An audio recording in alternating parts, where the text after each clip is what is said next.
Welcome, one and all, to episode 426 of Scotch and Smoke Rings. I am your neighborhood friendly Oxhorn, here as always, with my suspenders set to maximum stun.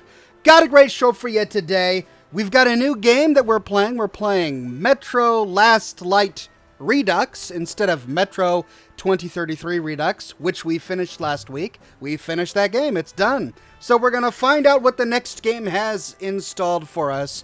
And we've been having a great week here on my channel with the second DLC for Fallout 3, The Pit. It's been a whole lot of fun, and so I'm eager to hear your questions about that. We've got a lot of great mods in the chat today who will be fielding your questions to me. Take a bow, mods. Hi. There they are. Hey, everybody. They're really excited to be here, as you can tell. They're going to be taking a look at both the Twitch and the YouTube chats, and there's an entire channel And Discord. What's that? And Discord, sorry. And Discord, that's right. They're also going to be taking a look at an entire channel on Discord dedicated to stream questions. So feel free to ask away on the platform that you like best. Now, since this is viewer contributions, you're free to ask, of course, about whatever you want, as long as you keep it classy. But since we've been spending the entire week on The Pit, I'd love to hear what you guys have to think about The Pit story. I have been working hard all day on the epic conclusion to the horrifying story in The Pit. I've got episode 6 that I'm working on right now. I had to stop to do the show. Once the show is over, I'm going to be back to work getting that episode done. And then after that, we're going to be doing a video on the moral choice. What's the best choice to make now that we've done both of the choices and we know everything involved, which is episode 6, the video I'm working on now. The video after that is going to be about which of those choices should we make, right? And I'm going to go over all the pros and cons, and I'm reading all of your comments to learn what you guys have to say. So it's all going to come together in the 7th episode. And in episode 8, we're going to talk about all of the great loot that we can walk away with after exploring the pit. And then that'll put a nice cherry on top of the sundae that is The Pit DLC. So I've been having a whole lot of fun with it. I hope you have too. But go ahead. Sorry. One comment I would like to highlight that I don't know if you've seen yet, but it says that if you have the cannibal perk, you can eat the baby and you get permanent rad resistance. Yes, that comment has been popping up all day, and it's really frustrated and annoyed me, which is why I talk about it in the video I'm working on today. Because that's not true. I mean, I'm sure you'd like to talk about it since you probably know the answer to that. Or not. I didn't know the validation of it. You didn't know? No. So it's not true. That's from a mod. You can only eat the baby with the cannibal perk if you have a mod installed. And the entire prospect is horrifying. I wanted to verify this because I would have been shocked to have missed it. So I got myself the cannibal perk. I went in, and no, you cannot eat the baby. You can only do it with a mod install. So that answers the question. No, Bethesda does not allow you to eat living infant children in one of their DLCs. I realize that it's a post-apocalyptic world, and it's rated M for mature, but we gotta draw the line somewhere. Kidnapping babies? Sure. Murdering and torturing slaves? Okay. Eating babies? No, we're not gonna do that one. But if that's something that you feel is right within your character, well, you can always download the mod for that. Certainly is an interesting moral choice. That would add another whole facet to this great moral dilemma. The moral reason to eat the baby. Also, that mod, if you have that mod installed and you eat the baby, you become immune to radiation, right? Because the baby's the cure.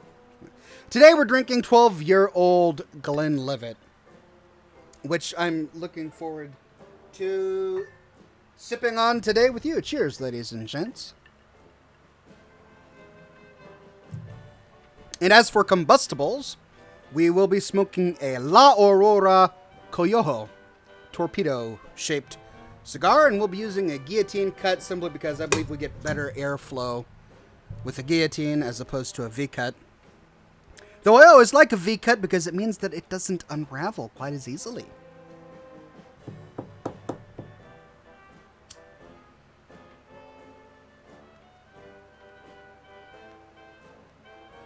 But your questions, ladies and gentlemen, what is on your mind? I would be happy to answer your questions. All right, you ready for the questions? Mm-hmm. Go ahead. Striped Llama 607 says, the pit intro you have makes it feel like a TV show, and I love it. Well, thank you very much. That's the vibe I'm going for. One of the things I'm trying to do with my channel is, take all of the really cool stories from games and show them off in a more visual narrative format, because I think there are some great stories in games and moral lessons, and that video games have become this new medium with which you can tell great stories that oftentimes gets sidelined because of the technical limitation that you sometimes have to get through. To get to the story, you have to play the game, and I think playing the game is something that many people haven't grown up with, and so it's not part of their generation, even though that's changing. I mean, I'm 36 years old. There's an entire generation of people who grew up on video games, so that's not the way it's going to be forever.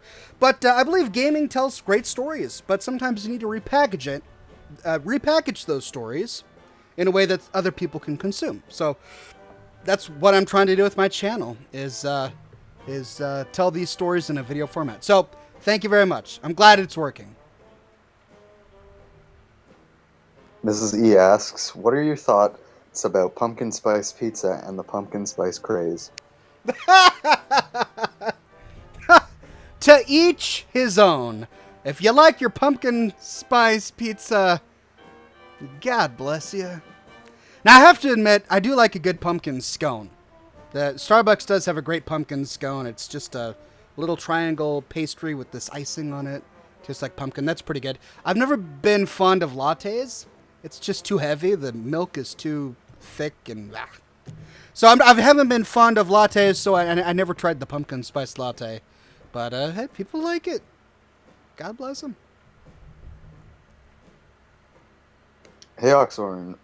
Back in 2009, did you try or know about the Mountain Dew game fuel?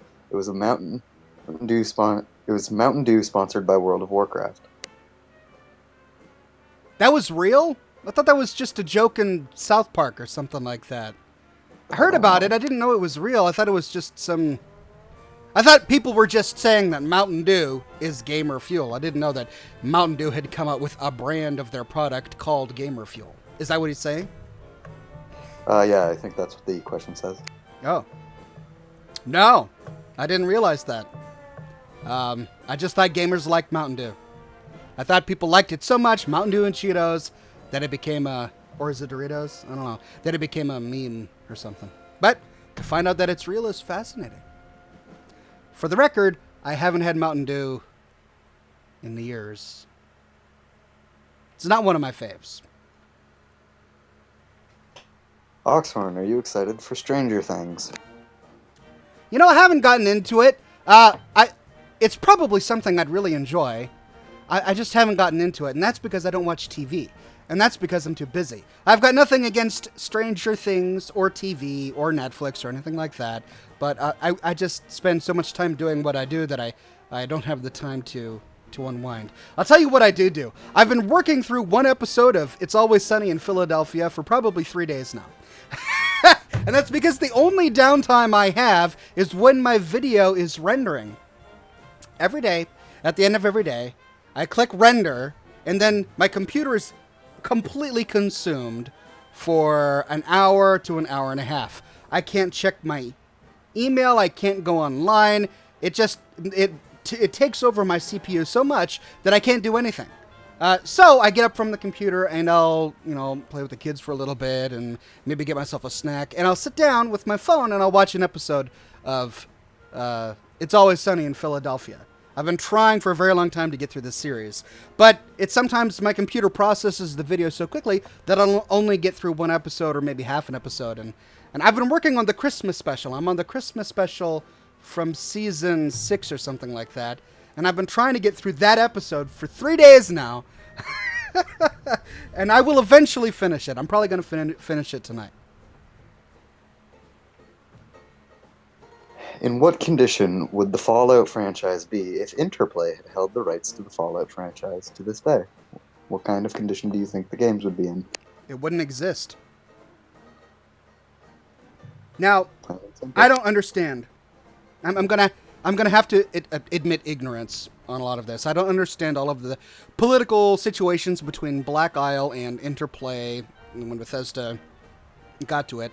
I realize Bethesda hinted at some of, and I should have mentioned this in my video on the Museum of Technology, which I didn't do, but Bethesda poked fun at the whole drama between Interplay and Black Isle Studios in one of the museum exhibits, which was the flag. The flag that was on the USS Eben Atoll. And the joke about that is that Eben Atoll means Black Isle. Black Island. And the name of the ship that went down in the Fallout universe is called Eben Atoll. All hands lost. The ship sank. Right. It was basically trying to say the Black Isle Studios sabotaged Interplay, which led to the demise of what they were working on at the time, which was Fallout 3. But even before that, Interplay decided to sideline Fallout 3 in favor for Icewind Dale. They just thought that game would sell better. So what I'm trying to say with all of this is that if it had been left up to Black Isle or even Interplay, there would be no Fallout beyond Fallout 2. It had been sidelined multiple times. The online MMO version of it had been canceled. And if not for Bethesda, we wouldn't be talking about it today. They rescued it, is what they did. Say what you want about Bethesda, but there would be no Fallout New Vegas if it were not for Bethesda. So I'm very glad that Bethesda now owns the rights to the Fallout universe. Hey Ox, how do you think Fallout vehicles would fare in an accident? They don't like bullets, and the thought scares me. That's a great question. They're very fragile, aren't they? You bump into a car in the Fallout universe that's been sitting around for 200 years, mind you. You just barely nudge it, and you get nuclear hellfire explosion. Yeah, it's hard to reconcile that fun game mechanic with the idea that cars got into fender benders all the time. Think about that. You're driving down the freeway in the Fallout universe with your Rocket 69 nuclear-powered sports car going, 100 miles an hour or something, and you accidentally you run into the bumper of the car in front of you. How many just, Hiroshima-sized nuclear explosions would you have on a daily basis just trying to get through traffic every day in the Fallout universe? Hadn't really thought about it. I mean, what was that? There's a lower video in and of itself. Yeah. Now you got me thinking. I want to sit down and would you survive a traffic accident in the Fallout universe? More than that, would the person driving next to you survive if you got into an accident in the Fallout universe? Great question. I'm just thinking like a chain reaction would happen. Yeah, that's especially if it was gridlock. You've got your morning commute. It's the opening scene to Office Space, right? You're in gridlock traffic. People are swerving in and out trying to get into the faster lane. One tiny little fender bender happens, and it's genocide. Everyone in the traffic. Just a nuclear apocalypse. It wasn't bombs. We've thought it was bombs dropped by China this entire time. No. What caused the apocalypse in 2077 was a traffic fender bender. All right, $5 tip from Kyle alone. What's the plan for tonight's episode? Tonight, here's the plan. I'm going to sit here in this chair. I'm going to put this cup in my hand. I'm going to put my mouth really close to this shiny thing. And I'm going to talk while drinking scotch and smoking cigars. That's my plan. It's not the best plan, but it's my plan. And then when we're bored with that, we're going to start playing Metro Last Light Redux, a game I've never played before. The sequel to the game we just beat last week, Metro 2033. So I hope you're all going to enjoy it, because I'm going to enjoy it. We have another tip, this time $10, from Jake Blackwell. Really enjoy watching your videos, Ox. Do you like how Bethesda made the Commonwealth Minutemen have similar cultural and moral values to the original Minutemen from the American Revolution? I do, and it makes sense because the Minutemen were inspired by the Minutemen. It's one of those things where art imitates life, imitates history, imitates art, imitates life, sort of thing. I can imagine a scenario 200 years after the bombs dropped where people are trying to find something with which they can identify. They see all of the crime and corruption and murder and horrible stuff going on all around them in this irradiated wasteland, and they think, there's got to be something better. And so they band together with people who think the way that they do, and they hearken back to something that they can root themselves in, something from the past that can tell them, yes, you're not alone. There have been other people throughout human history who have believed the same way you do. No, we don't have to accept everything that's going on around us. This doesn't have to be normal. We can aspire to something greater. They find the Minutemen, they get inspired by the Minutemen, and so they remake the Minutemen in 2287.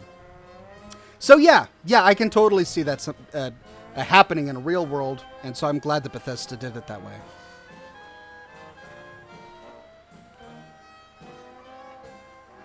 Hey, I was curious. Has Oxhorn ever wanted to go to the San Diego Comic-Con International?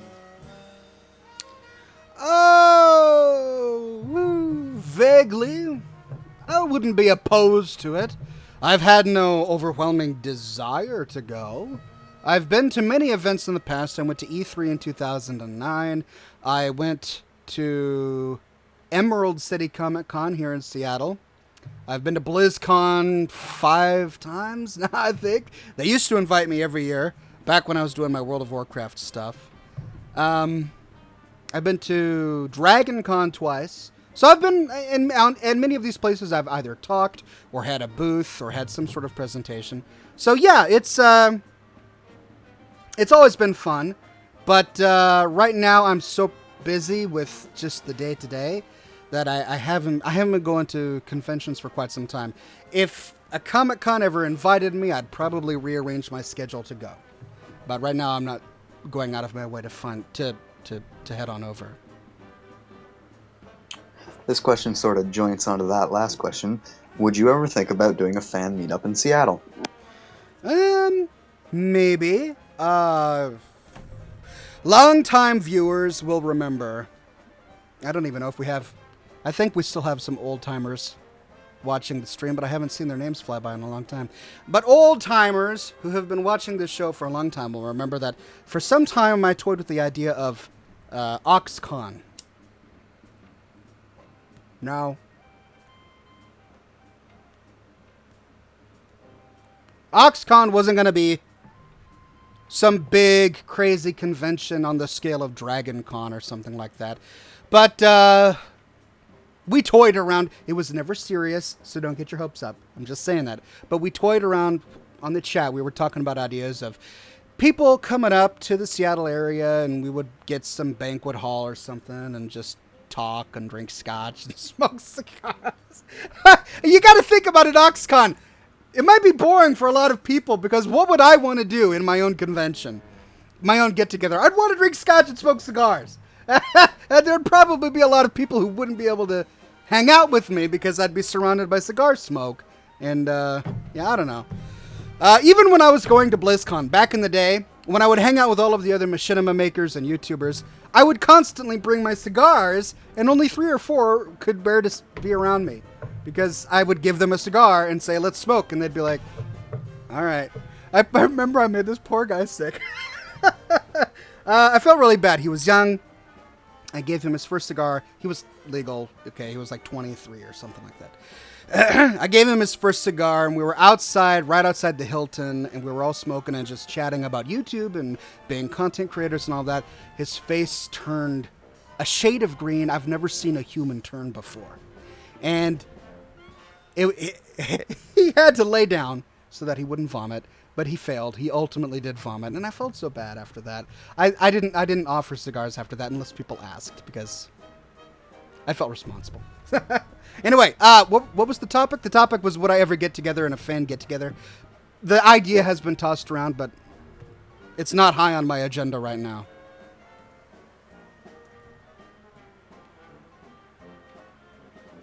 Alright, now we have 2 tips in a row here. Hector Delgado Jr. says, Hi Oxhorn, out of all the places you visited in the Fallout games, where do you think has gotten the worst of the war?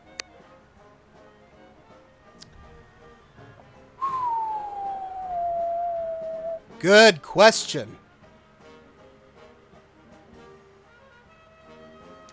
Not Boston, because compared to the capital wasteland, Boston at least has a blue sky. It at least has a blue sky. But the the island is pretty bad in Far Harbor. They've got that irradiated fog. You can't even walk outside of Far Harbor without becoming irradiated. And it has affected the monsters so that just you turn any corner and you've got some crazy beast. But the Pittsburgh is bad. I mean, it's really bad. I realize it's something that I'm doing right now, but you look at the lore of it, and you've got these 3 different rivers in the Pittsburgh area that are completely irradiated, each feeding the city with a different brand of toxin, to the point that it mutates people and turns people into drugs. The worst thing that happens on the island is you can get turned into a trapper. You basically turn into a wild man. In Pittsburgh, you can become a wild man, and then the next step after that is to become a trog. That's pretty horrible. I mean, gosh, I guess the worst place is Pittsburgh. It's got to be the Pit. Now, I have yet to do the Divide. I have yet to do Old World Blues. I have yet to do Point Lookout. So there are some other places I haven't visited yet. So take that with a grain of salt. But so far, I'm going to say the Pit. Alrighty. Seven Truth says, I would say Point Lookout. Well, I haven't done it yet, so no spoilers. I'm looking forward to doing Point Lookout. Maybe I'll agree with you. Well, you actually answered a question that has been asked a lot, whether or not you were going to do a Point Lookout. I will be doing Point Lookout. So the way I'm going to... Every time I publish a new video, I race to the comments because I want to see what people are saying, mainly to make sure I didn't make a mistake, so that I can take the video down quickly before it does any damage, like what happened a few days ago. But I'll read the comments, and it gets so disheartening, for lack of a better word, to see people say, when are you going to do Old World Blues? When are you going to do Point Lookout? When are you going to do the Divide? I mean, I'm glad that they're so excited about what I do that they want to see me do the next DLC. But this is my schedule. I'm doing them in order. I first did Dead Money, which is the very first DLC of New Vegas. I then did Operation Anchorage, which is the very first DLC of Fallout 3. Then I did Honest Hearts, which is the second DLC for New Vegas. Then I did The Pit, which is the second. So you see the pattern, right? I'm alternating between the 2 games, and I'm going in order as the DLCs were released. So you can clearly predict which one I'm going to do next based on the publication schedule of that DLC for that particular game. So, to make a long story short, the next DLC I will do is the 3rd one for New Vegas, and you can figure out from there which one it's going to be. So for those asking for Point Lookout and Old World Blues, the answer is yes, I will get to it. But it's got to go in order. It's got to go in order. What do you think? Sorry, sir. Hold on. I got to answer this one. Here's another comment that I keep getting that is just drives me bonkers. Sorry, this isn't Oxhorn venting to the fans day. I don't want it to be. But we've got Jam in here, and he says, I'm disappointed that you haven't expressed any sort of distaste for Bethesda's Creation Club, especially considering their pricing strategy for the credits packages. I don't know what else I have to do. I published 2 videos about the Creation Club in a row. One which was almost an hour long, well, at least 45 minutes long, talking about all of the different ways I was disappointed with the Creation Club. And then the last one on the Doom stuff about how disappointed I was with everything that came out with that latest release. I mean, I could do it in a way that has been done on YouTube before, where I talk about how it's the worst thing in the world. Oh, the Creation Club is literally cancer. It's cancer for the community, and if you play it, you're gonna get cancer. So you gotta join the petition. We gotta sign this online petition and tell Bethesda no more. I mean, I could go crazy, right? But instead, I want to show off what the Creation Club is, and then talk about that calmly. That's my strategy. And I realize that may not be as aggressive as some may like, but that also does not mean that I'm approving of what Bethesda has done. I can express disagreement calmly, while expressing calm disagreement, right? That's my strategy on the Creation Club. I'm not going to sit here and say everything that comes out in the Creation Club is bad. There have been a few things that I thought have been good. The next time Bethesda comes out with something for the Creation Club, I'm going to judge each thing that is released based on its own merits. If it has I'm going to give an extra gold star if they release something that is thoughtful, that has a lot of lore, that gives you a nice quest, and hasn't been done by modders before. That's how I would prefer. Now, there are a bunch of other stuff that the Creation Club does that I disapprove of. I don't like that you have to download everything even if you haven't bought it and it takes up hard drive space. That sucks. It's a bummer and they shouldn't do that. I also don't like their pricing strategy, which you mentioned, because it's just greedy. I understand why they do it. They're going to be making more money because people are going to be spending, $10 on 1,700 credits or however the math works out, and they're only going to use a percentage of that. I get why they're doing it. It makes sense for them to do it financially, but it shows a lot of disrespect to their users, and I don't like that. That frustrates me. But it is what it is, and I'm not going to be changing their method of making money. So I can say that I think it sucks, but at the end of the day, it's not enough for me to sit there and say, don't go and buy what you want from the Creation Club, because you're your own individual, and you can make your decision on your own about what you want to get from the Creation Club. So instead, I'm just going to talk about the Creation Club offerings as they come out and express my opinion on each one on its own. So, sorry, I know you had a question. Go ahead and do your question. Raktak asks, what in your opinion is the worst mutated creature in Fallout? The Centaur. From Fallout 3 and Fallout New Vegas, the Centaur. That's pretty horrible.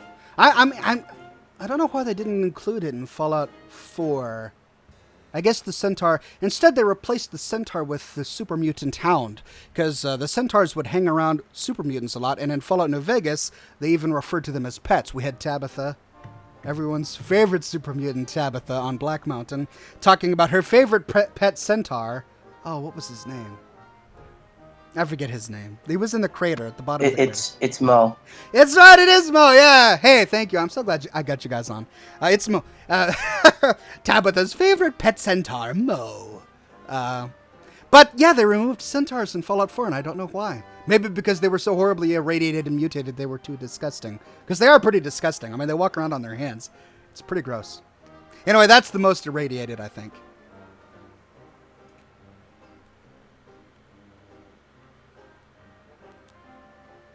Strange that you would find centaurs in the Mojave Wasteland and in DC. They're horribly mutated. But in the center of the pit, which is supposed to be the most highly concentrated source of, toxic mutagens, you find the Trog, which, is a pretty horribly mutated human being, but not to the extent of a centaur. Maybe centaurs were birthed from the very impact craters of the bombs themselves. Who knows?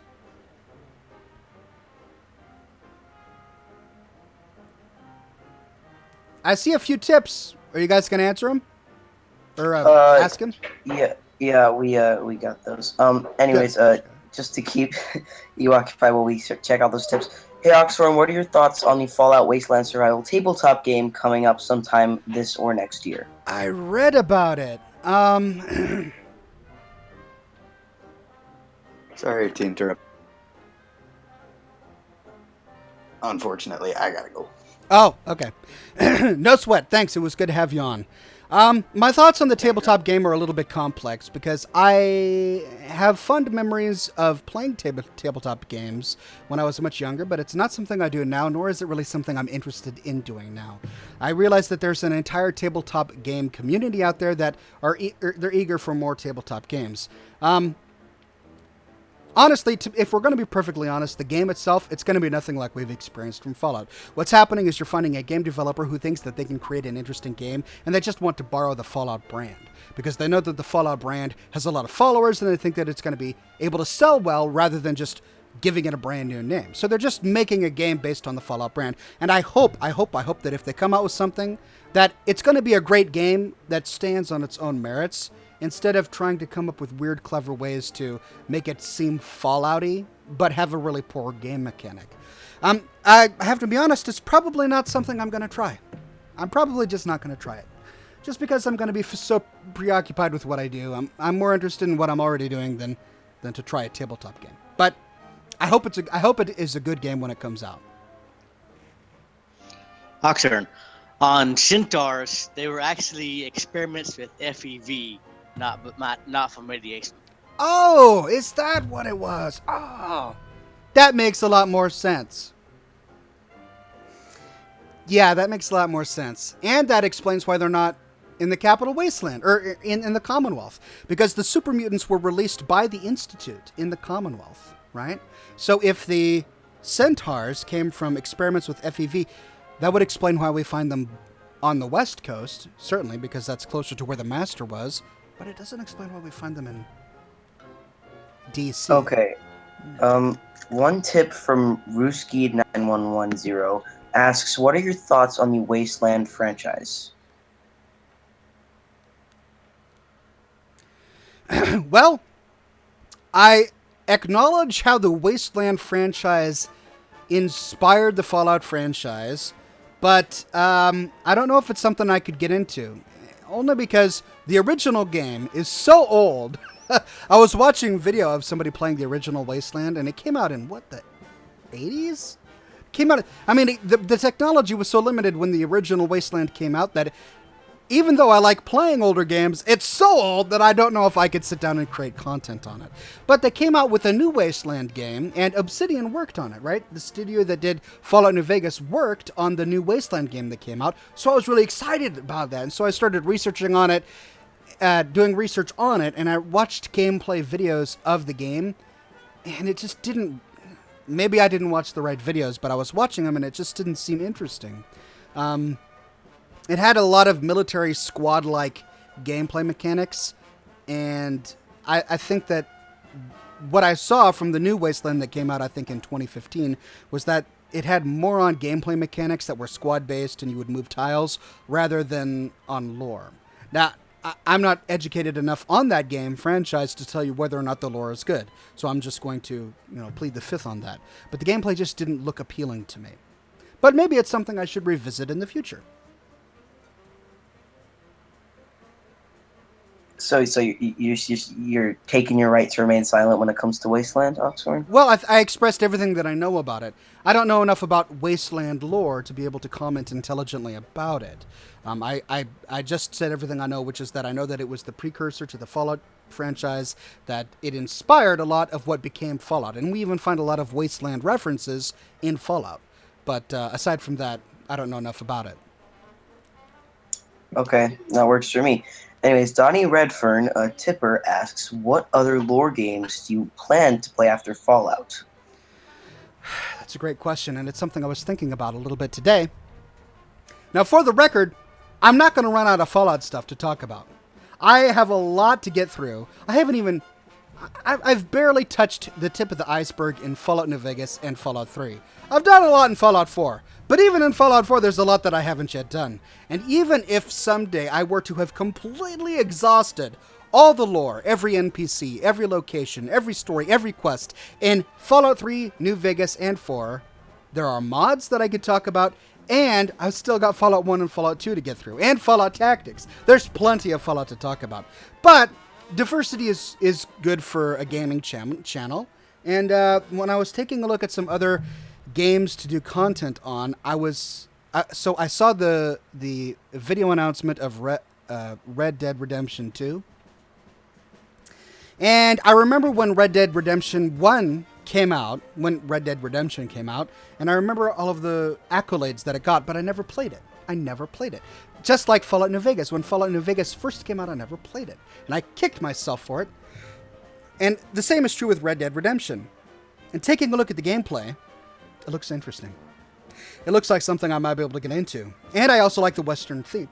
Pardon me, I like the Western theme. Because if you think about it, the closest thing that you've got to a nuclear apocalypse is the Wild West. In the Wild West, you had pioneers who were discovering a completely new content for the first time. Yes, it had previous inhabitants, but for people who were writing recorded history, and there were many people who just didn't know about this place beforehand, and so they were forging a brand new type of civilization on this continent. So it was very much the closest thing you could get to a wasteland type experience was the Wild West. So maybe I could start doing some content on Red Dead Redemption and Red Dead Redemption 2 when it comes out. And another one that I was really interested in was L.A. Noire. L.A. Noire, wouldn't that be cool? I'm really into the whole Art Deco vibe. In L.A. Noire, You're this former World War II hero who joins the police force, and now you've got to solve crimes. And as you solve crimes, you get promoted in the ranks of the police force, and you go from, you're just on the beat to traffic tickets to a full-fledged detective. And I was watching some of the gameplay. The one thing I don't really know if I like about L.A. Noire is the face capture technology that they used. Kind of creeps me out. Kind of breaks it kind of delves into the uncanny valley a little bit for me. So I'd have to buy the game and tinker with it before I could decide whether or not I wanted to do content on it.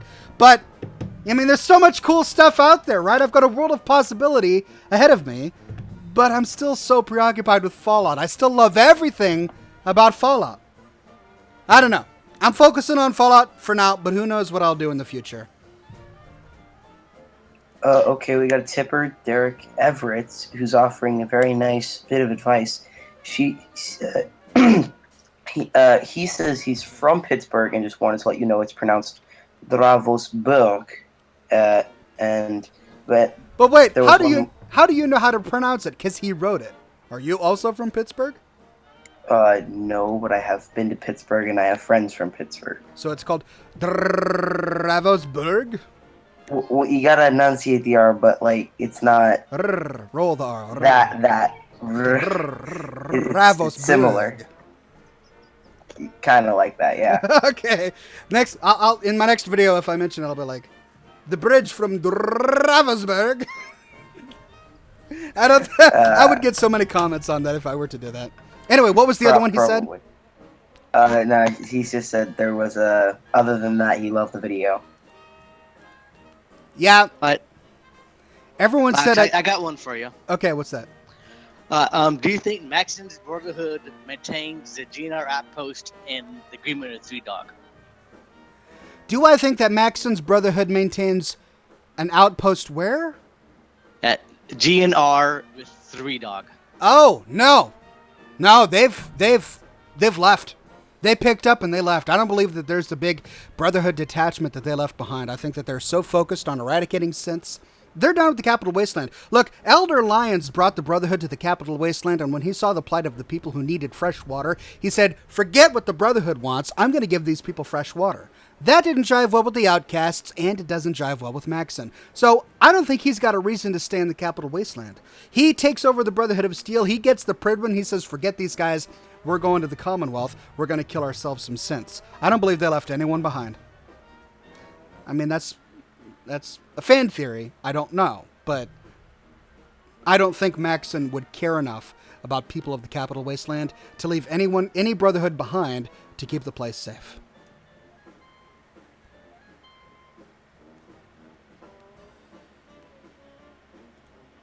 Okay, Cullen Pratt asks, what's your favorite DLC you've played so far, because I know you've missed a few, that you haven't covered yet, and why?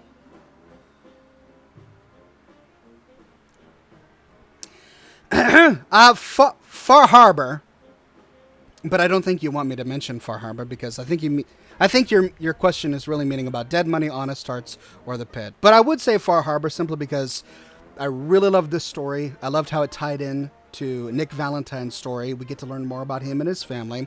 I love the setting of the island in Maine. It's just so great. So I would say Far Harbor. But of the 3 non-Fallout 4 DLCs that I've gone through,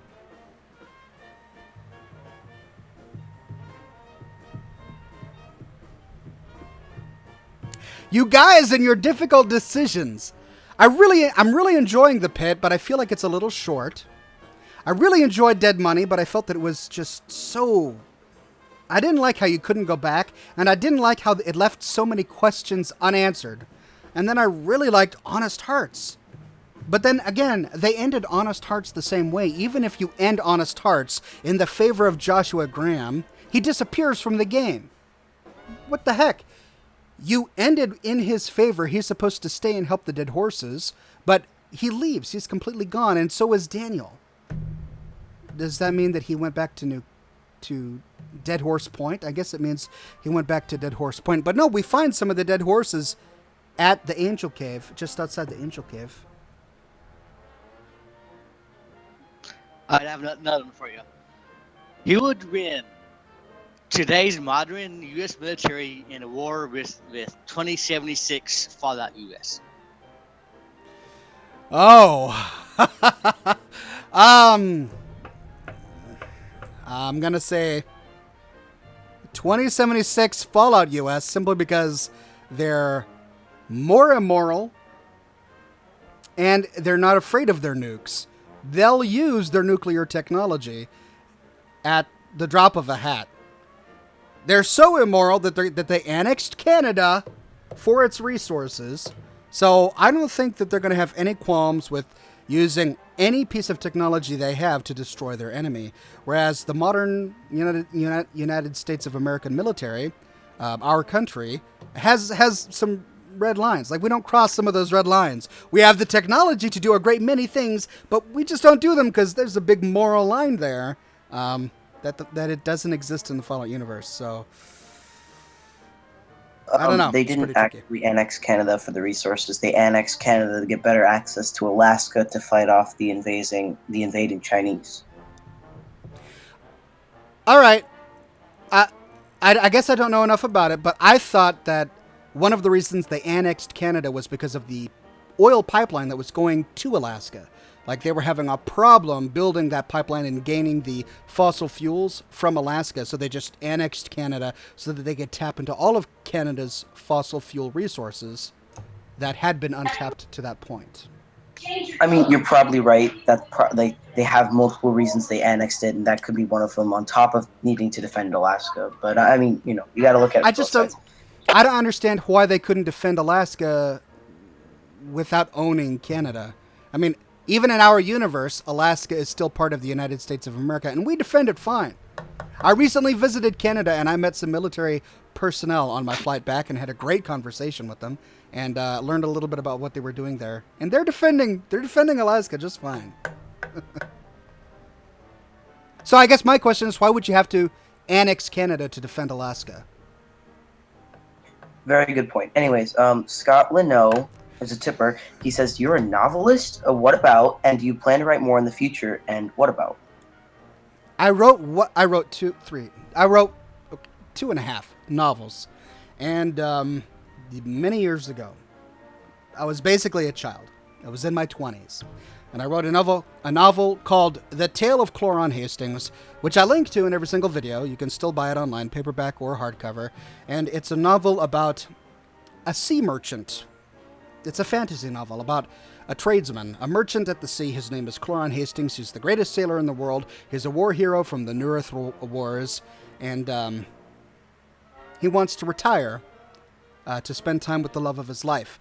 But his king sends him on one final mission against his will. And that's the plot of the story. I had a lot of fun with that. Would I write another novel? I've always wanted to be a novelist, but I have to look at the practical.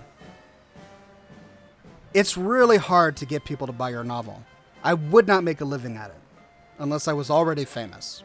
I wouldn't make a living at it, and it takes so much work to write a novel. It's so labor intensive, especially if you're meticulous and you just chew over every single word, that I don't think I would be able to make it profitable without years and years and years of effort. So it's not something I'm going to be pursuing right now, even though I have a lot of ideas.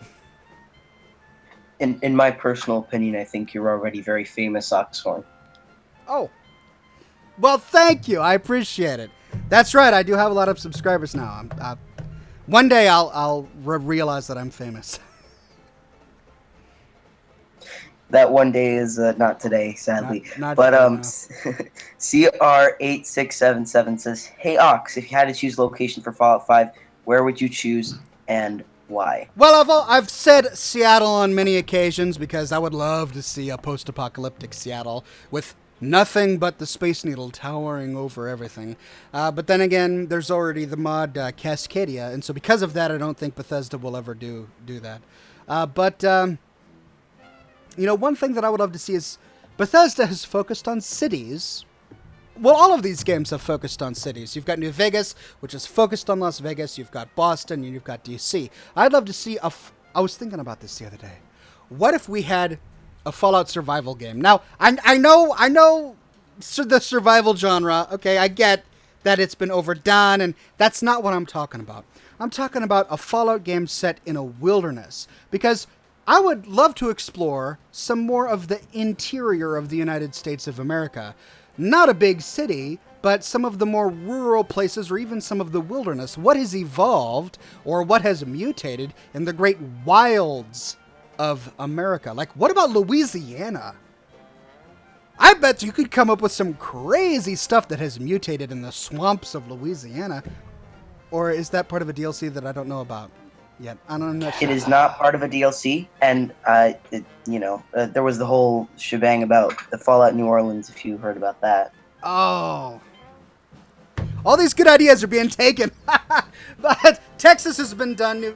Seattle has been done. Orleans has been done.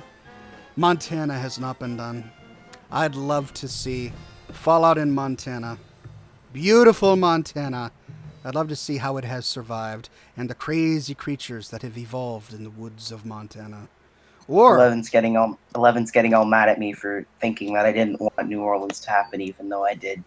Yellowstone. What about Yellowstone? Some of the crazy tectonic activity going on in Yellowstone. Mix that with nuclear fallout and crazy mutated creatures. Ooh, we could do something crazy in Yellowstone. Okay, Paul Mullinax is asking if you think the Gunrunners from New Vegas are related to the Gunners from Fallout 4. No, they are related to the Gunrunners from Fallout 2, though, however. But no, they're not in any way related to the Gunners in Fallout 4. Yes, they both have the word gun in their name, but they're on completely different coasts, and no, they haven't had any sort of connection whatsoever. One is a mercenary gang, and one is a functional caravan company that deals in weapons. Scott Linnell says he'd support you on Patreon if you wrote another book. Well, thank you. I do appreciate that. And that raises a great point. There is Patreon. I could try and get funds to live off of using Patreon to write a book. But I'm enjoying what I'm doing so much right now.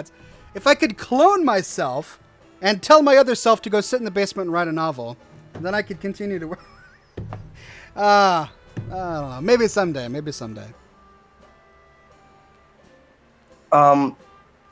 Red Mayhem brings up a very good point. What about a Fallout Colorado or Denver? Because you see it mentioned multiple times in like New Vegas by the dog trainers of the Legion. Ooh. Yeah, there have been many places that have been mentioned that I would love to, like Toronto. Wouldn't that be interesting? We never actually get to visit New Canaan. Wouldn't that be interesting? Yeah, no, I'd love to see a lot of that fleshed out.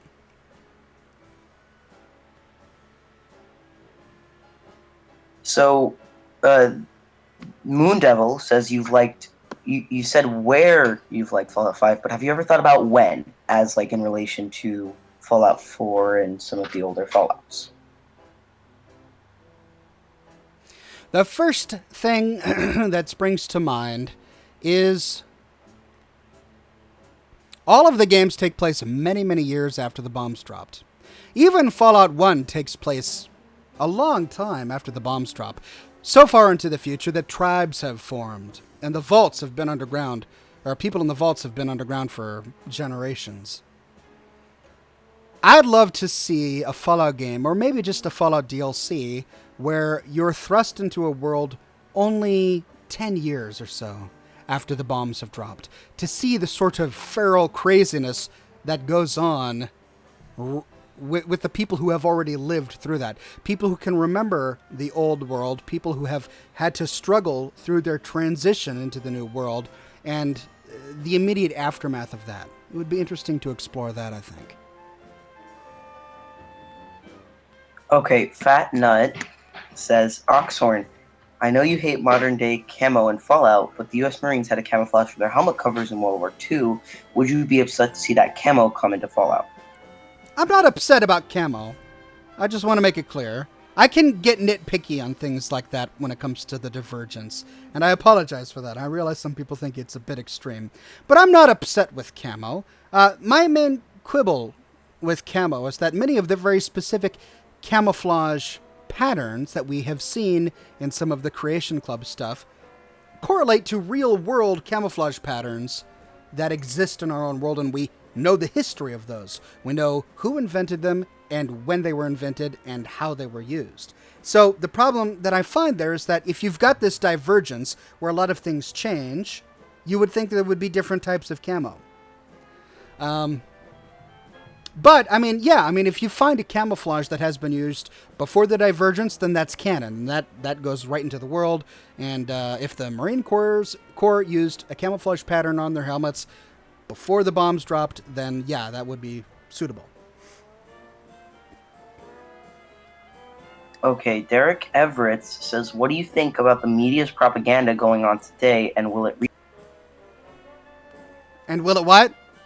will it reach Fallout type corruption like we see in the game towards like in DC, like, you know, with GNNR? The kind of propaganda we find today is very different, and I don't think it would ever evolve into the kind that we find in the Fallout universe. In the Fallout universe, the kind of propaganda that we find was very World War II-ish kind of propaganda. Pro-nationalist, pro-military, pro-government, that kind of propaganda. The propaganda we find today is very selfish. It's the kind of propaganda that comes from yellow journalism because people want to be lazy. They do. They naturally gravitate towards being lazy. And they want to sell a sensational headline. And the best kind of sensational headline is going to be something that is tragic, right? So you've got these really lazy millennial journalists who are trying to make a name for themselves, who are trying to sell a paper, who are trying to make the next great Twitter headline or a Facebook headline. And so they just don't put a lot of effort into actually doing the research they need to do to produce the kind of journalism that actually tells the true story. So they just come up with something that's easy to sell, something that's sensational. Sadly, a lot of the sensational stuff that they try to sell appeals to the worst aspects of modern nature. It's basically you go to the supermarket and you see the National Enquirer stuff sitting on that shelf, and it's just so crazy. And then you go and you see something on the Verge or Jezebel or whatever, and it's the same kind of stuff. It's just lazy, poorly researched, clickbait, nonsense journalistic stuff. I don't think that modern journalism is going to turn into what we find in the Fallout universe. Instead, I think it's going in a far different direction, a direction that's far more self-destructive. Okay, I might be a commie asks, hey Ox, do you think Fallout Tactics is canon? Yeah, I do. Now, I think that it's quite possible that there are parts of it that are not canon. We already know that there are parts of Fallout 1 and 2 and even Fallout New Vegas that are not canon. For example, the Wild Wasteland stuff is not canon. When you find the TARDIS appear in a random encounter in Fallout 1, that's not canon.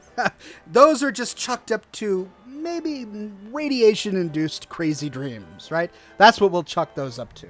So, in Fallout Tactics, I haven't played everything about it, but there's enough in Tactics that has been referenced in canonical elements of other games that the gist of that story is canon. The Brotherhood really did crash in the Chicago area. I need to play the game more thoroughly to really delve into what's canon and what's not canon. All right, 2 or 3 more questions, then we're going to start playing the game. Okay, Jerry Rose says, how about a Fallout where you get to play as a ghoul right after the bombs and play through many different years of, the wasteland slowly getting worse and worse, or even getting better from whatever perspective you choose to take? Yeah, I'd love to play as a ghoul. I don't think they'll ever do that because I believe a lot of players play Fallout games to project themselves onto their characters. There are 2 different kinds of Fallout players that I think of. They're the kind of players who create their character as a representation of themselves. They recreate themselves in their character, and they try to tell their own story in the Fallout world. And I'm not saying either of these are good or bad ways of playing the game. I'm just talking about the way different players approach the game. And then there's the kind of player who likes to tell a story that's completely separate from them. They're creating a character who's a completely different person, and they're telling that person's story. So they're kind of like being a god over this person, directing this person's life. And then you've got the player who's injecting himself into the game and really trying to be himself in the world. So if somebody's trying to be himself, he's going to be upset by being restricted by race. And you can think of being a ghoul as being a type of race. So if they have to be a ghoul, they'll be a little bit upset about that. Now, if Bethesda gave us an option to be a ghoul, and they incorporated all of these different ghoul references throughout the game, like an NPC responds to you differently if you are a ghoul, that would probably be embraced a little bit better. People would like that more. One more question. Oh, okay.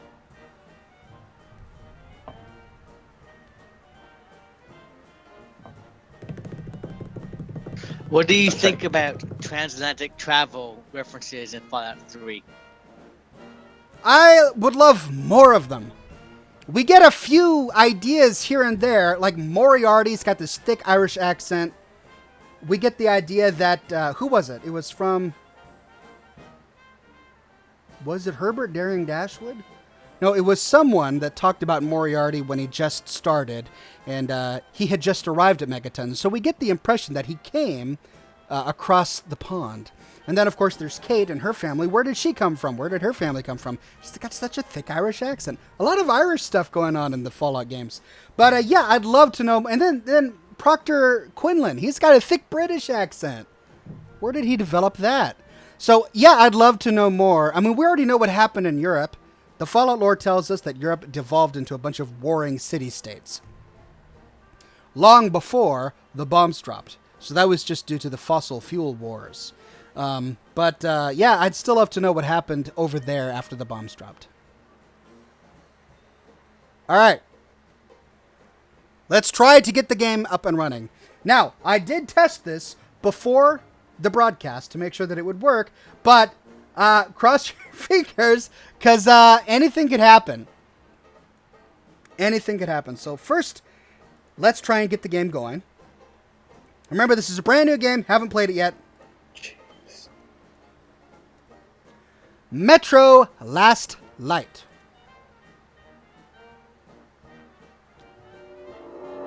It's a good sign. All right, now. Let's turn off my music. Turn off that. Turn on that. Ah, success! Here we go.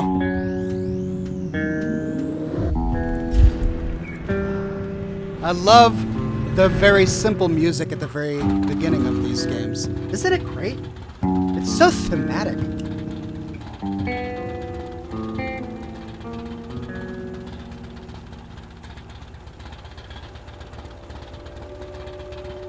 All right, I'm going to go with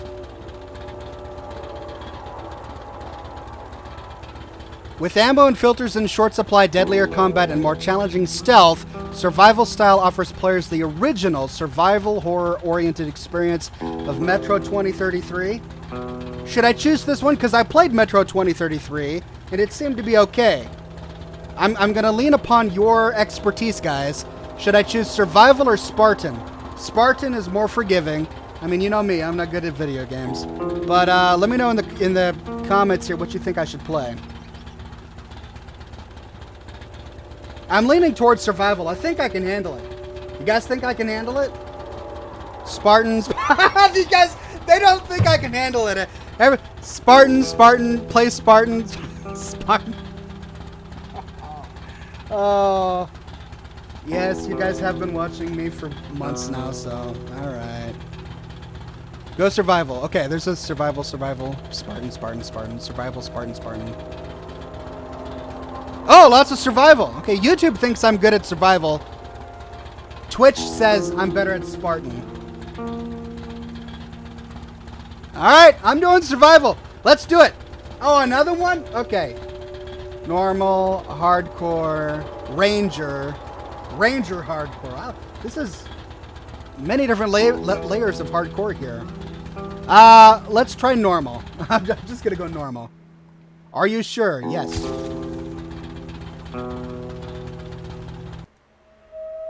The Dark Ones came much later, from the garden's direction. The Dark Ones, huge, towering a full head over the highest man.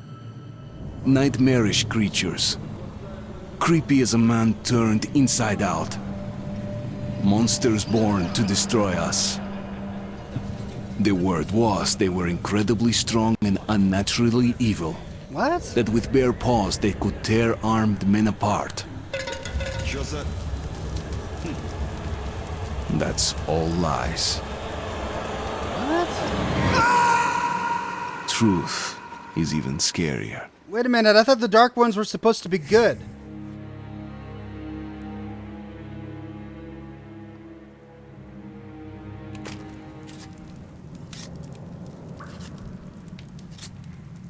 Well, I used to live nearby.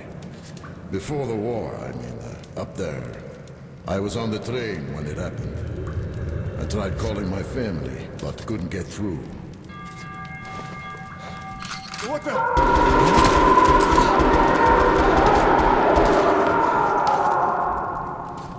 Oh, I can control it. Shit! Is that my heartbeat? Shit! Oh! Shit! What's going on here? Ah! What? Oh!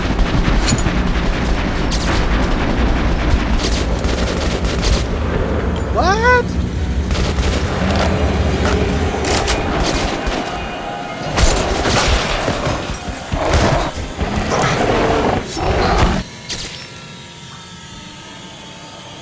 No!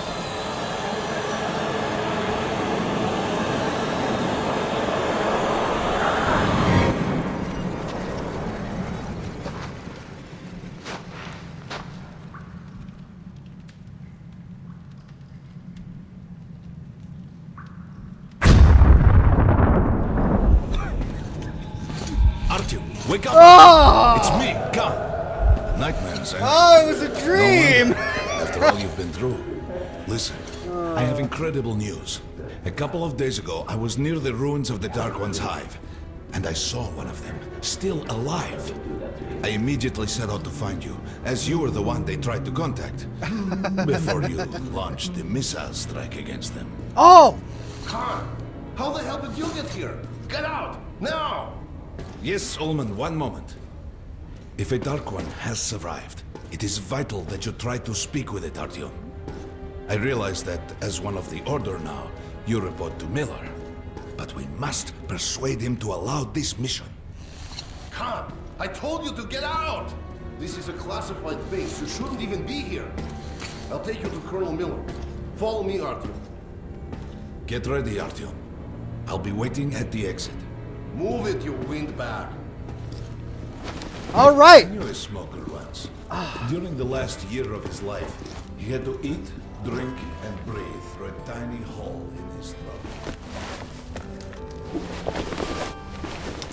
All right, so this is great. I mean, it's pretty much exactly where I left off. In the last game, I chose the viewers told me that I chose the bad ending.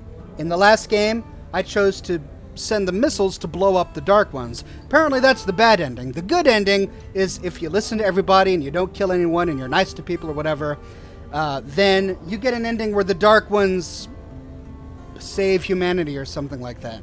But now, he just told me that I blew up the Dark One's base. But this is a new game.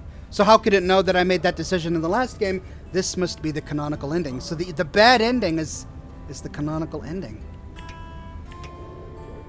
So we destroyed the Dark Ones who were really trying to help humanity. Alright. We found this place a while ago, but I still can't get used to it. Strange place, this D6. I didn't know they ever built bunkers this large. The story is, construction started in Stalin's time and went on until the USSR broke down. War was inevitable, they said. The people believed in a better future. Our leaders put their money on Armageddon. And did this? Привет, Artyom. Artyom was one of the men who found D6. They gave him a ranger's badge on the spot. Yeah, it's nice for him. I had to spend 2 years as a cadet before they accepted me into the order. Well, anyway, where were we? I suppose it's nice down here since they got the reactor working. The lights, the heat. But still, it doesn't feel right. Like, it's too damn good, you know? Quit whining. It's a gift from your ancestors. Enough to survive down here for decades. Maybe until the world up there will take us back. Huh. Well, I don't want to make the same mistake I made last time, and now I want to listen. This guy likes the guitar. I want to listen to every dialogue option, make sure that I'm nice to people, so that I don't kill people.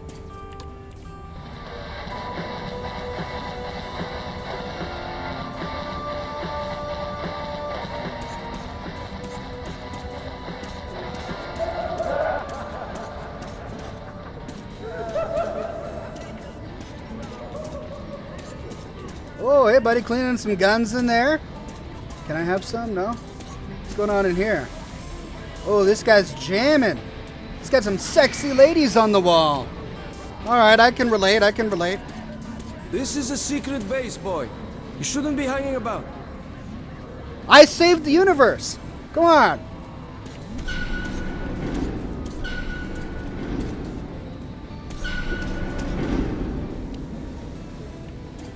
They can keep dreaming in the metros.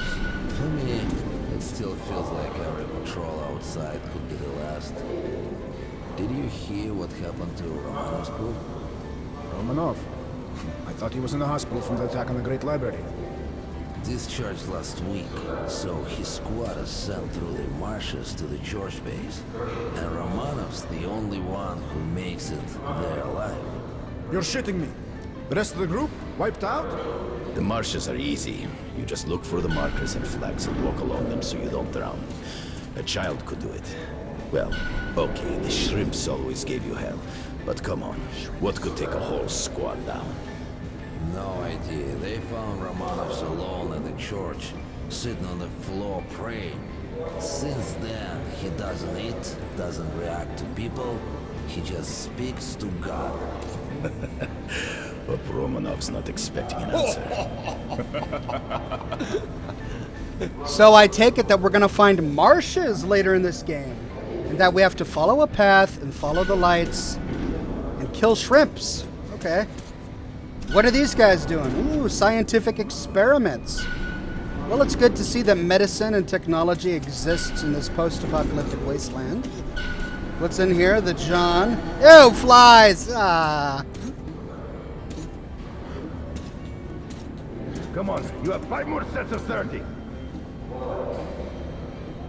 Doing good. Carry on. Keep fit, gents. Sharper. Move sharper. Look at those two rookies. Pathetic. Keep your back No wonder straight. the colonel ordered training time doubled. Tighten your gut. What? Yes, I agree. Those biceps are flabby. Doing good. You guys work out for me. I don't want to. Half an hour more. Hey, gents. What's happening? Heard about what you did. Respect, man. Yeah, respect. Fist bump? Word is, there's shit in the marshes. Maybe worse than the Dark Ones. Ooh. Stay out of there. Okay, more warnings against the marshes. I'll have to be careful. That was a mighty fine barbecue you made of those Dark Ones. That's right, screw those Dark Whatever Ones. People might say. The Rangers were right to bring you into the Order. We need men like you. Oh man, I'm loving all this respect I'm getting. Hey, buddy. There he is, our hero. That's me. I'm the hero of Moscow. And I can play the guitar.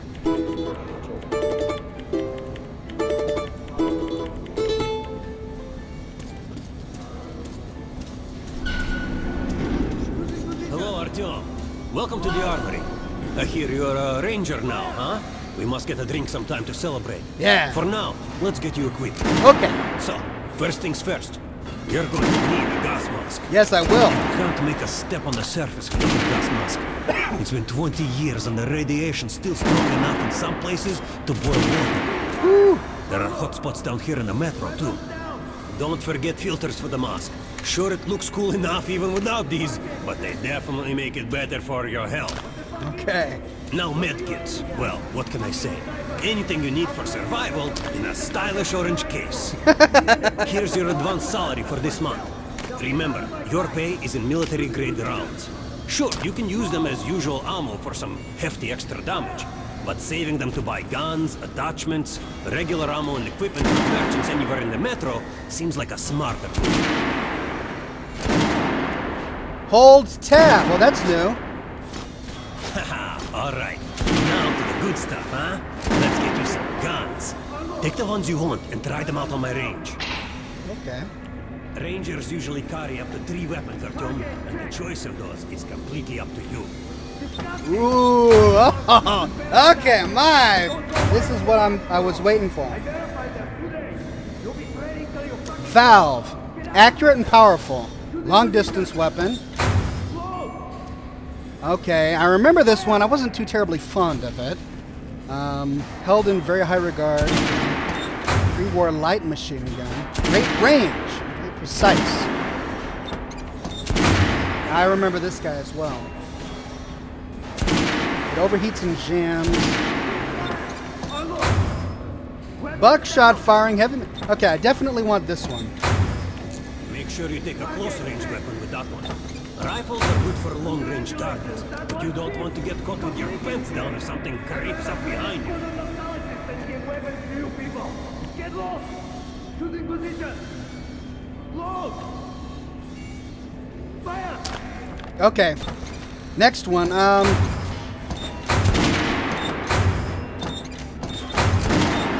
Buckshot firing heavy machine gun is deadly at close range, but eats through ammo. Yeah. And does not accept silencers. And there's this guy. A revolving shotgun, close range, effective, and even at medium range, but takes quite some time to reload. I remember this from the last game, and it did take a long time. I hate that reload. I'm gonna take the ABATs. Let's, Alright, now I need something... I really like the revolver.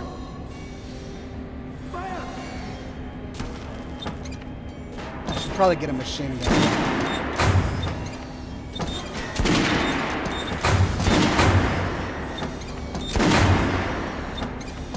What are the differences between these? Great range and precise. Reliable and has great performance. I like precision. Let's go with that. Target check! Disgusting! Fight about is better than that! And don't go wiping the mask for all! Okay. Head over to my range and try out those guns. Come back if you want to try a different gun. Alright, I can do that.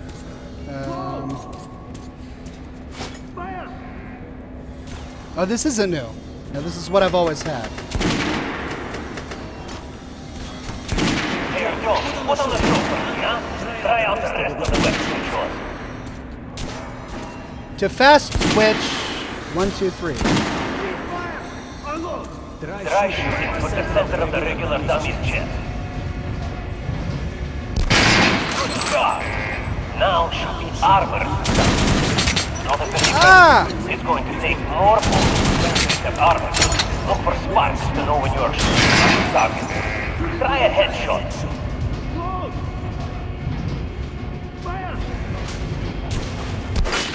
Whoops. Notice the difference? Yeah. Those are spaces. You can keep practicing if you want, or head on up to Miller Street. Yeah, I'd rather not waste ammunition, so...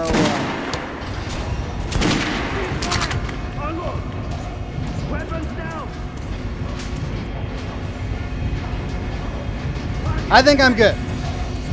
You're the order? You're not to disclose the fact that D6 has been found to anyone in the metro. The colonel says someone already spilled the beans. The stages are crawling with rumors. Each flight crazier than the last. Sure. Food for 10 million, super weapons, secret machinery. And others claim there's a radio down here powerful enough to contact the bunkers in Siberia, where the president and the government are holed up. Yeah, madness. We're gonna get irradiated here for damn sure. No way, the base is clear. At least the part we're in. They've checked it. Yesterday, the commander and I checked the doors. Lots of them are still sealed. Some are welded shut. And there's a few that look like they were locked from inside. So what? So there's radioactive shit behind some of those doors. Hot enough to bake an egg. Can't remember the last time I ate an egg. Look, there's a reactor here, right? On the other side of the facility. I'm not sure it's safe here. Maybe this place wasn't designed as a shelter. No idea, but I wouldn't fucking with the sealed doors. There's going to be a big assembly. Please, Osip, let me smoke in peace. I was on duty in the Situation Room yesterday, so I heard something. Seems like there's all kinds of things stirring up. What do you mean? The Reds are mobilizing. They've recruited old men, schoolboys, sent them off to training camps. I tell you, war is coming. Who are they going to fight? The usual suspects, probably. The Nazis. That reminds me. The Sentry's topside spotted 3 recon groups of Lake Stormers. Strange. The Nazis have never been outside in such numbers before. 3 groups, you said? Where? 2 of the squads came close to this place. Cerberus. The Nazis checked the vents, cellars. I wish there were subtitles. It's so loud here. Think they know we found D6? Hard to say. Maybe. It's not good. If they do try to get in, they're finished. Miller has tripled the guards. True. He knows about the Nazis. But if we eliminate the scouts, they'll just send more. And if they do get in, you think the Order can hold off the Reich? Slow down. The Order is neutral. We are the guardians of the entire Metro. We protect our fellow humans from monsters and mutants. What state would dare go to war against us? Let me finish the story. It was a 3rd group of Nazis, remember? They were seen at exhibition on the surface. They had centers there, Scalpel and Roast. They were reporting in, said the Nazis were charging them, and the line went dead. Wait, Roast is missing in action? No, not missing. He was found dead, along with Scalpel. A dozen rounds in each one, finished with headshots. Shit. It was just his birthday last week. We had a drink. What kind of sick fucker would do that to him? Right. Well, it looks like the Nazis and the Communists are our enemies again, but we have to be careful. I remember being told that I didn't get the good ending last time because I killed Nazis and commies. So, you're next. Pay no attention to this clown, Alex. Open the gates. It's good to see this magician guy Have you again. heard about Lesnitsky? What are you talking about? Check with the guards at the lab. What the hell did he do? All right, time for some action. All right, let's go.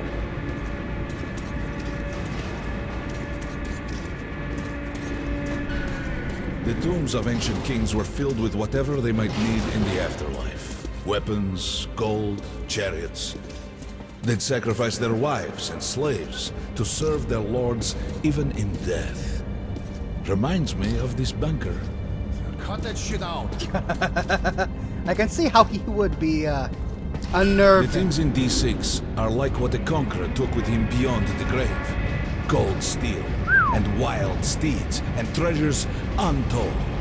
Of course, the Tomb Raiders would always die horribly, killed by demons or ghosts, or their own greed. Khan, will you shut up or what? Hey, I heard that Lesnitsky did something. What happened? Nobody knows. Lesnitsky was at the lab. When the next shift came, the door was open and the lab ransacked. Lesnitsky was gone. Shit! So, what's inside? Chemical weapons, maybe some other shit. That's all I heard. God damn it. The Colonel's going to tear me a new one because of Lesnitsky. A red-hot poker right into my soul. If I still have it. Alright, let's go. We might control D6, but it's like a damn city down here. All the bunkers, the nooks and crannies and exits. Still, the base the Order dreamed of finding. Guys just came back from the ring. They say Hansa is strengthening the sentry points along the whole line, especially the ones close to the Nazis. We just left the briefing. The Nazi assault teams have started the fight with raids somewhere on the surface. Over what? And if I know what they're doing on the surface in the first place, they never went there in such numbers before. HQ thinks they're looking to break into this place. Well, you couldn't hide the news forever, and now they're all salivating over D6. Seems like we'll have to share. With hungry wolves? They're going to share you, bro. And then each other. They've never touched the Order before. Because the Order was like a hedgehog. No meat to speak of and too much trouble getting to it. But now we have lots of meat, and they all want a bite. Did you hear about Scalpel and Roast? They say it's the Nazis. Hey, anyone know what the buzz is about? Why the summons? I hear the Reds are mobilizing. Maybe Hansa too. What's that? People say the Reds are sending their agents into Hansa via neutral stations. Looks like they're onto something. There's word the Nazis are sniffing around for our treasure. Do they know what's in here? All the weapons and shit? Well, genius, if they thought it was a diaper storage facility, they'd leave it alone. What if they find the entrances? Storm the bunker? Any of our men is worth 5 Reds. And the exchange rate for the Nazis is also quite favorable. You forget, the Red Line's got 15,000 people. They could kill with numbers alone. My God, we're what? 200?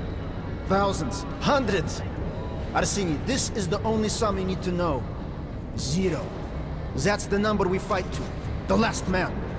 Exactly. A war with no winner. Miller ordered all our men assembled here on this base. Let's hear what he has to say at the assembly. I have a bad feeling. Remember what Miller said when we found D6. With these treasures, with these weapons, we'll become men again. Take back the surface. Wipe it clean of mutants.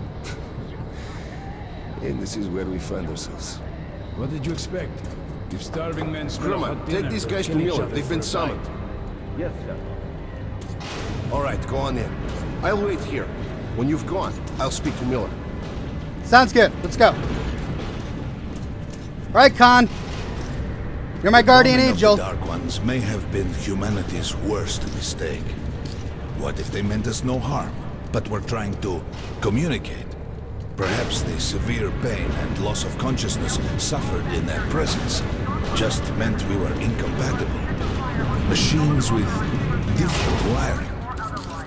But somehow you, Artyom, have the common wire. The connection with the Dark Ones. Yes, people died at Exhibition, your home station. Hunter, the best of the Order, is most likely dead as well. And he taught you this. If we don't fight for our lives in this new world, we'll be devoured. It is the law of evolution.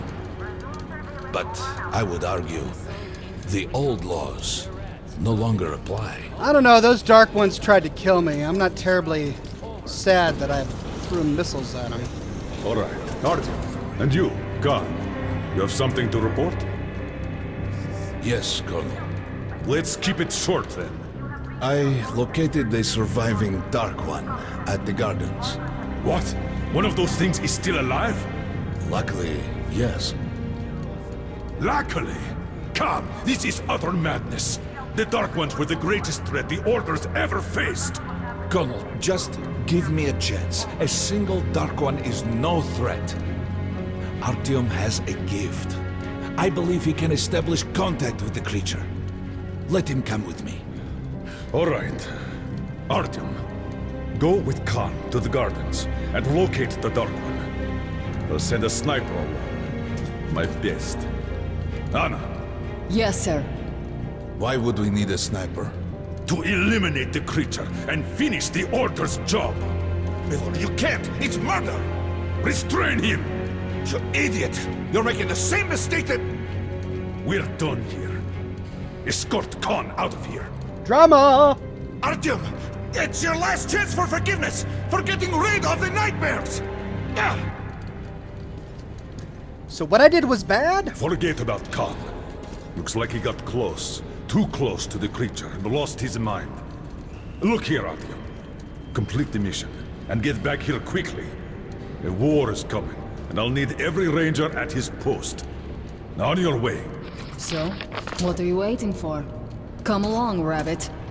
Yes, Artyom, ma'am?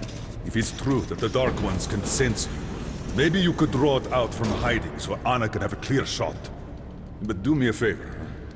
Don't let the Dark One get into your mind, or Anna will have 2 targets. Is that understood? Yeah, that's understood as we a now threat, suspect my Lesnitsky man. was a sleeper agent, but we haven't verified who's running him. Your job is to intercept him before he delivers the stolen container. Understood? Yes, sir. If Lesnitsky escapes with the container, the entire metro's at risk. So if you can't take him alive, you damn well better bring me his head. Yes, sir. Dismissed. This Colonel guy is a bloodthirsty chap, isn't he? Now, did I miss some lore? Nope. Oh, alright. Let's go. If I'm the rabbit, what does that make you? I must do what Hunter demanded of me, what Miller ordered me, what Anna expects of me. I must prove to them all that I deserve to be one of them, to be one of the Order's fighters, to dedicate my life to the protection of humanity, the protection of the Metro. This mission is tailor-made for me. I am the only one impervious to the influence of the Dark Ones. Perhaps I was born to rid humanity of them once and for all, and now I am one step from fulfilling that task. So why am I uneasy?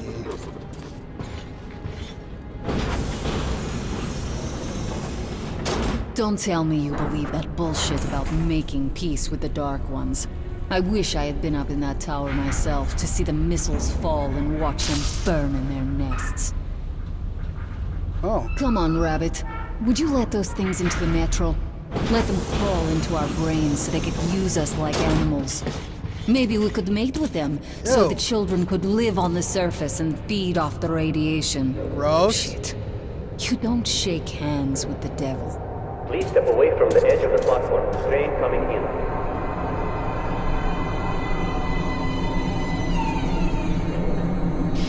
Alright, hop in like a good little rabbit. You can stop calling me Rabbit at any time, sister.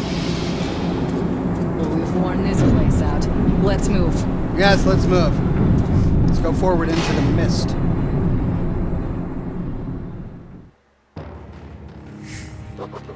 Just a year ago, I stood on top of the TV tower and saw missiles rain on the botanical gardens, turning the flesh into ashes, smelting metal and glass. Nobody and nothing could survive that inferno. Yet Khan did find a Dark One there. Now my mission is to find and eliminate it.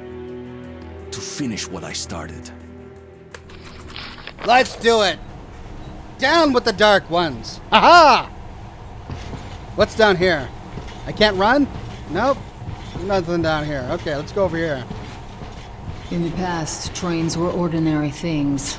But now, this monorail seems magic, doesn't it? Nice hat. Our kids won't know how to operate these things. And their kids will probably think this was built by the gods. Alright, we've reached the station. This is part of the secret Metro 2 line. We haven't explored these tunnels. Can't spare the time or manpower. So don't wander off.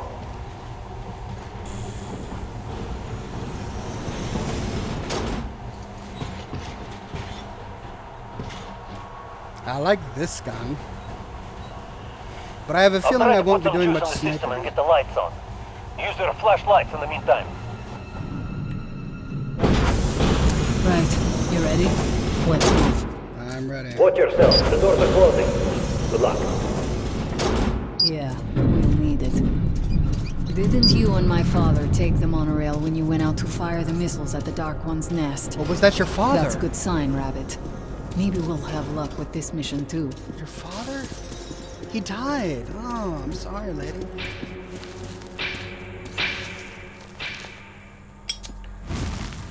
Power's working. Open the gate. I'll cover the passage.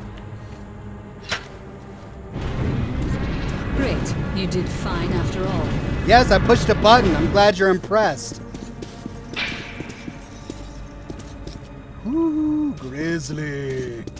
All clear. Move out. Oh, Grizzly. Oh, nasty. Yo. All right. The map shows a collector entry point ahead.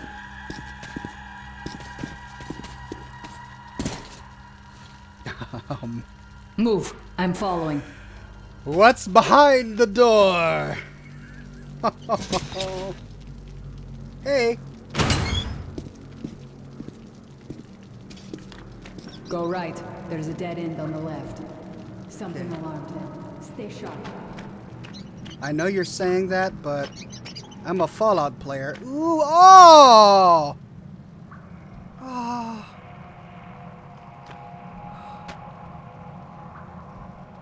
This is horrible. It's a graveyard, man. Why can't I run? Can I not run in this game?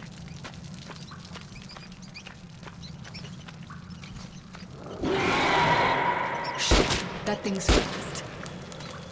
Yeah, I got a sniper. You got reflexes, I'll give you that. Okay, thank you. Because... Great. The ladder. It's just a little more walking. Then we'll see if you're rabbit or man. This lady, she's just annoying.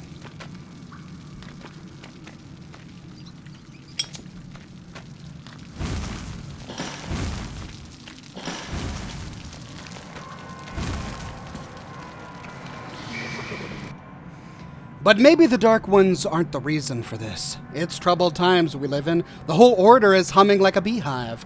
Once created to safeguard the Metro against any dangers, it inadvertently introduced a new danger on its own. When we entered the tunnels of the D6 secret military installation and found the vast sealed storage facilities, we thought we'd saved humanity. With the stockpiles of food and medical supplies stored here with the functional reactor, we all could survive indefinitely and live to see the day when the radiation on the surface goes down and we are able to go back there and make Earth our home once more.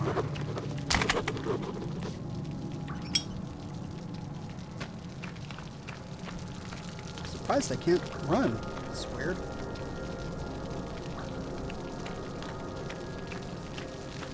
Surface. Put your mask on.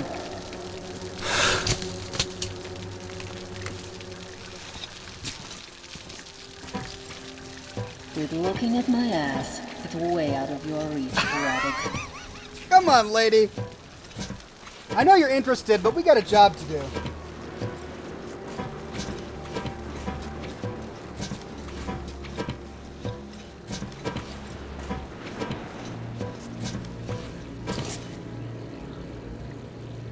Give me a hand here.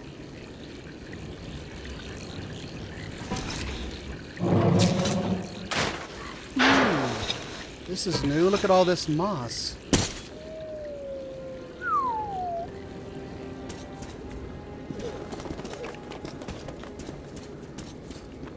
Let's go to the main entrance. There's a good shooting position there. I can cover a lot of territory. You're supposed to be immune to their... what? Influence? Well, I don't have your gift. So hop along, Rabbit. Head on in and look for the creature. I'm thinking that since the Dark Ones are so fond of you, it'll sense you, or smell you, or whatever the fuck they do, and come from hiding. Just try to stay in the open so I can cover you. We'll maintain radio contact. And if you have second thoughts, don't worry. I'll do it. Okay then. Good luck. Great, you're gonna stay here then? Is that what? Alright. Gonna climb this wall? That's right, you're a sniper. Okay. Ooh, so it's all up to me.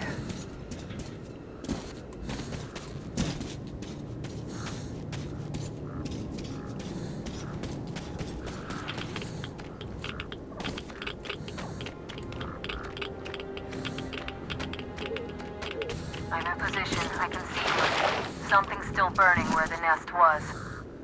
That's some fine wasteland. You guys sure did a good job here. Strange. What could still be burning after all this time? Well, it doesn't matter. Move towards it. I'll cover you. Yes, let's move towards the burning strange thing. We don't know what Kind it of is. movement. Get ready. On the right. I'm working on them. Those aren't dark ones. They're watchmen. Ah! That howl was bad luck. Get ready for more. Another 3. Let's do it.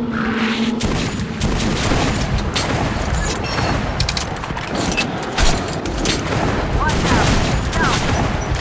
Look, there's more in the reef. One more. Reload. Watch out. Down. One more. This is better. Okay. I like this Looks like one. we pretty much cleaned the place. How are you? Doing okay. You alright? Yeah, I'm fine. Hey, Artyom. You're doing it. Maybe you're more than a left after all. Okay, go left. There's no way around. There's something you can't just break. A tree's blocking my view.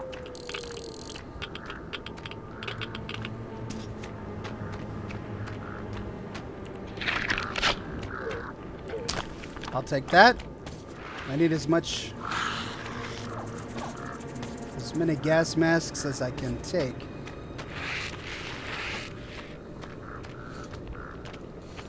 I think I see it. About 30 meters from your position. 2 o'clock. There it is. Looks small, but it's definitely a dark one. What's keeping you? Come on! Calm down, lady. Damn, fast. How did it do that? Circle it from the left. It's still there. Targeting. Oh, hey. It's a little baby. Does it want me to kill a little baby? It should be here. Watching you. See it. You're going down, you little fucker. Leave after it, Artyom. There's no way around. Working on it. Left. Right. It's right above you. Watch out. Down. Oh! Hey, guy. Looks like it can't die.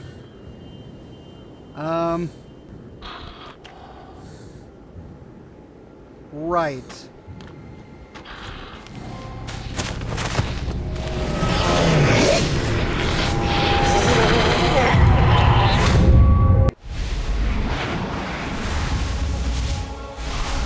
I killed your parents, by the way.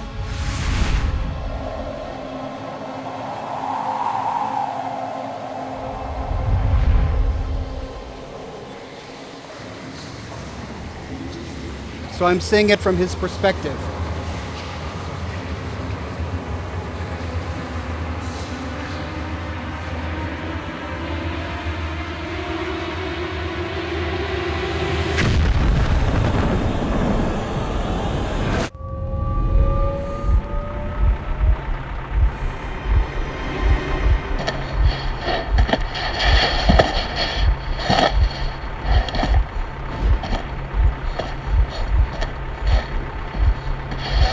Still warm. Guten Morgen. Nazis. The creature I met in the burnt-out remains of the gardens looks like a dark one. And it was able to enter my mind, dragging the innermost out of me. But it was also just a baby. And I am sure that it recognized me and got scared. It also left me knocked out for some time. Just enough for me to get captured. Herr Sturmbannführer, these prisoners were captured at the botanical gardens. Seems like they were looking for something. These two are red. They refuse to speak. The third one looks like a ranger of the order. A mutant the size of a child was caught near him. It was delivered to Reich as well. I'll deal with it later. This one. Suspected mutation. No, I'm normal. See, 2 arms, 2 legs, 10 fingers. Don't you understand? I'm a Hansa citizen. Shut up! You're not in Hansa.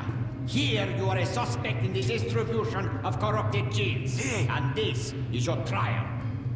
If your skull has the correct proportions, you are free to go. Oh, this is If some not, straight up Nazi you're stuff. An abomination.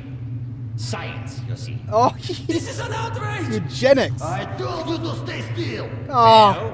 Let's see. 318 millimeters by 302. Let's look it up in the table. Ah, congratulations. You're a mutant. No, To the garbage chute. A simple question. What was your mission in the gardens? Go to hell yourself, Nazi. I'm gonna count to 3. 1. Glory to the red line! 2. Long live covered Moskvin! 3. Please, I'll talk. But away from the other side. They'll kill me if they hear. Okay? Take this one to the 2nd unit. Usually, Reich does not interfere with the Order's business. But here, we have you, the Reds, and the Freak, all caught in the same net. I do not like it. So talk, or take a bullet to the brain. Get the officer! Hey, you! Ah!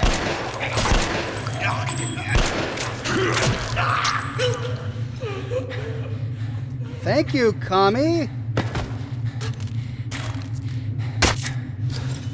Here. You keep the knife. Keep it. So, you're with the Spartan Order? Yep. I'm from the Red Line. Our superiors are not on the best of terms, huh? But I say fuck that. No, fuck that. The grunts stick together, huh? Yeah, it sounds good. I see. Ух ты смотри. Remotely controlled lock? One thing's for sure. Our only chance of getting out of this alive, work together. Sounds good, comrade. I've got a Right. Kami on my side. Now, what did they say about the garbage chute? Oh yeah, push the button, see what happens. Push it. Push it. Push the button. Push it. Aha! Freedom! Okay. Let's get our asses out of this place. Then we'll go our separate ways. Sounds good. Please don't die. He's gonna die.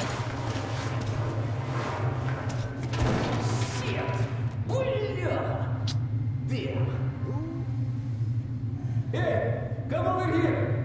Over here! Alright, I'm coming. Soft landing, was it? Let's try it. Woo! Whoa! Oh, bodies. Come. See the pipes? This is their contingency plan. There's a riot or an escape, they just open the valve and turn the prison into one big gas chamber. I want my guns back. Suki. Sure learned from their predecessors. Shh. We'll go as soon as the elevator leaves. Let's move. Sweet mother of God, I heard rumors of a concentration camp here, but to see it with my own eyes. Бляха-муха. There's a tunnel on the other side. I see it. Okay, I lead, you follow. Now keep it quiet, or they'll gas everyone. Okay. Let's move. Stay out of the light and stick to the shadows. They are your best friend. Sounds easy enough.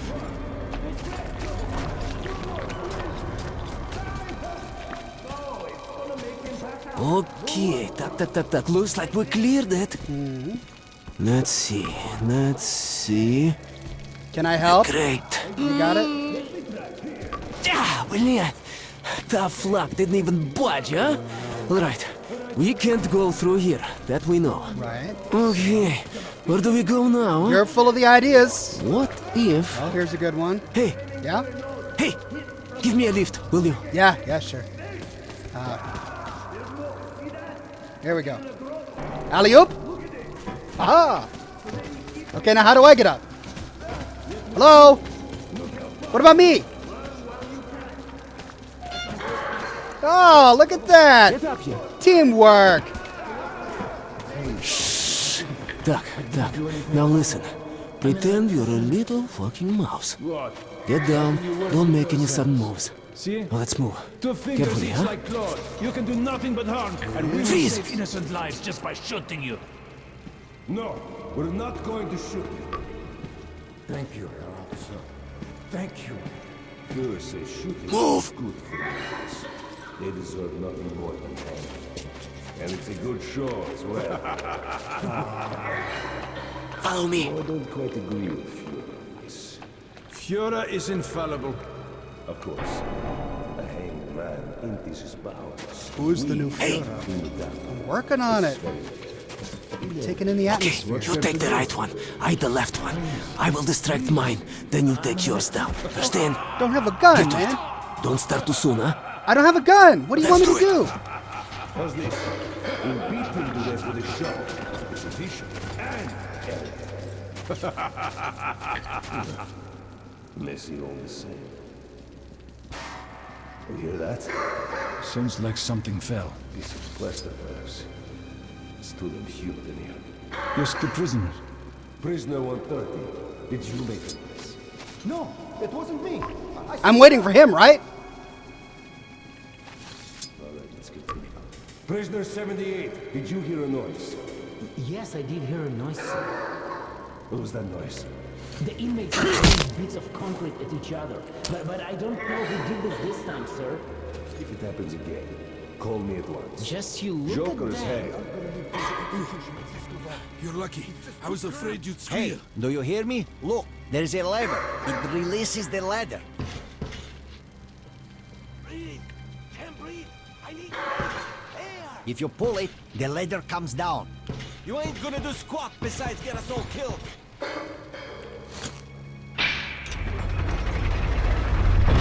Thank you. Get as many of them as you can. We're Will do. done anyway. All right, will do. Not much time left. Unscrew the light bulb. Oh, that's clever. Thank you.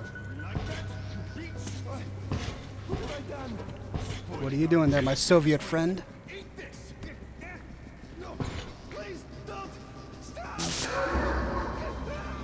Nicely done. You go to that side. Maybe there you will be able to climb up. Let's meet on the top. Hey, Spartan! Break a leg. Yeah, let's try not to do that. No leg breaking today. The bastards just have to put us all in here. Shot guys for that kind of stuff.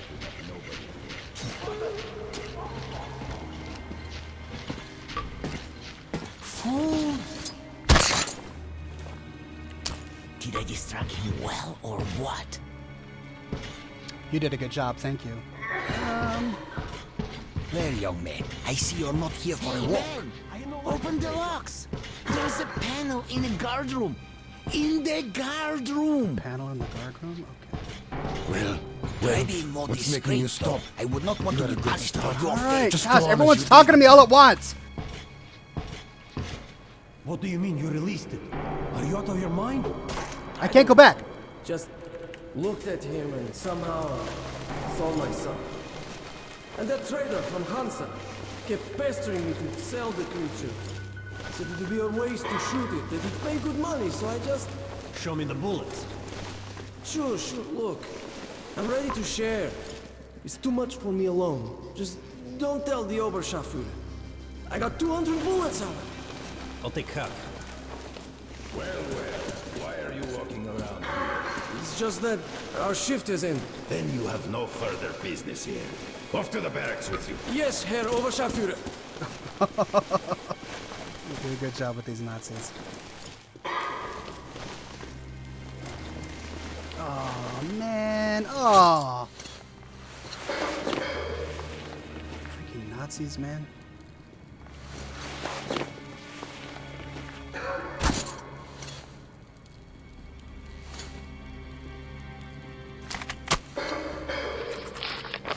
Throw knives by pressing C. Alright. Whoa!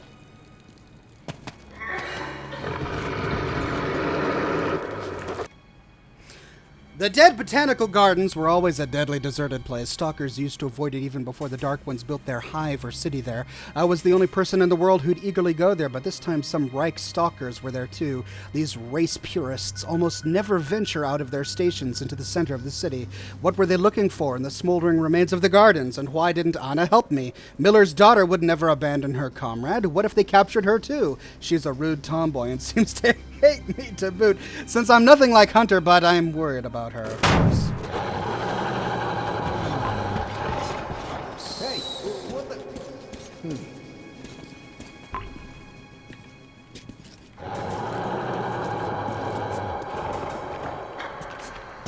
Huh? What?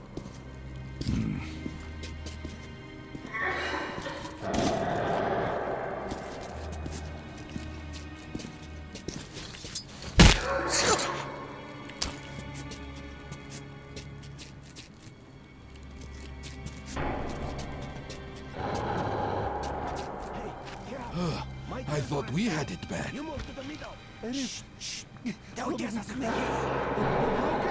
happening? Damn, I'm so tired of waiting. Freaking nut. I wish they just Opa! We made it! Молодец! True hero! Now, we need to get them to open the airlock from the other side. That button on the wall is the intercom. Push it. One moment. doesn't even hurt.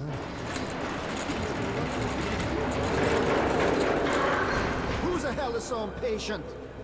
Perhaps someone's hurt. What kind of joke is this? Come on, quit hiding! Fritz, is that you? Damn it, I'm not gonna open next time. Don't worry. It's not even funny. Yeah, let's play the fucking hide and seek now, like freaking kids. Get in there!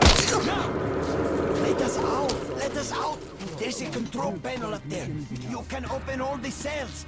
I can't stay here anymore. Please! We're out of the inner block, and the fun is just starting. Brilliant. Here. Thank guess you. This. Nice watch. Huh, this little blue indicator, it lights up when you're visible, huh? Alright, there's bound to be more guards further ahead, but they won't be able to use gas here. We can really let ourselves go. Ah, I wish I had a grenade. We'll break through even without it. Okay, if the blue line is on, then I'm seeing. You take the lower route, I'll take the top and cover you. Oh, this is exhausting.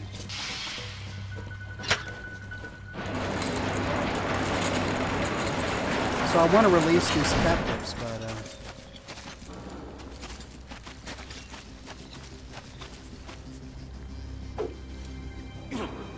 nice! Thank you.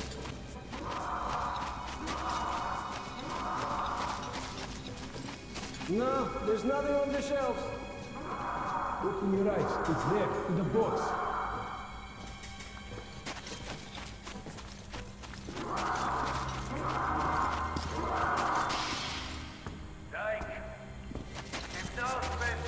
Hey, what? Whoops. Whoops. I messed up that. I messed up that.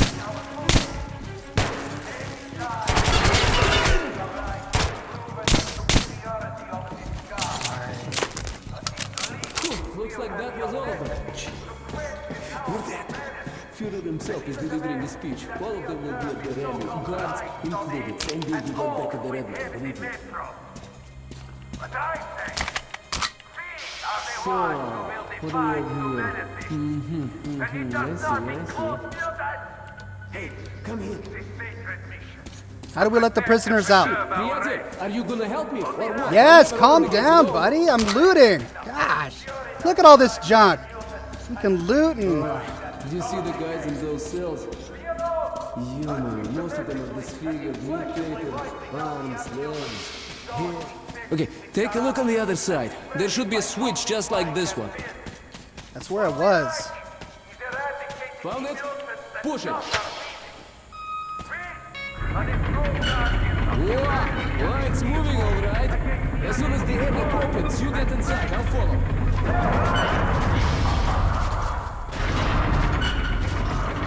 Let's move, Pietro.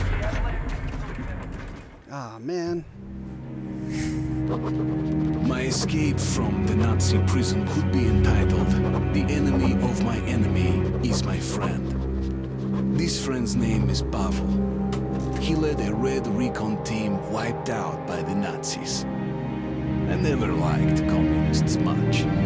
Did I miss letting the prisoners out? So, how are you?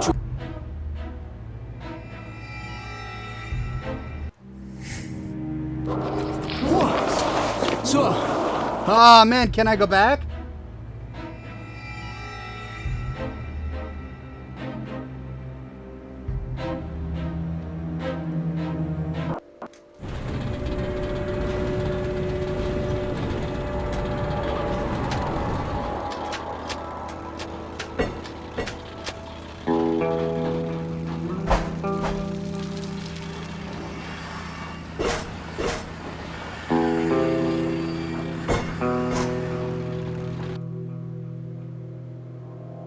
Oh man, I can't, can I?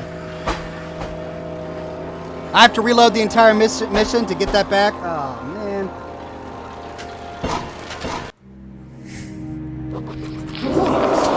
So, how are you, Chua? Alright? Alright, well, I need to end the broadcast anyway because I got to get to work on my video.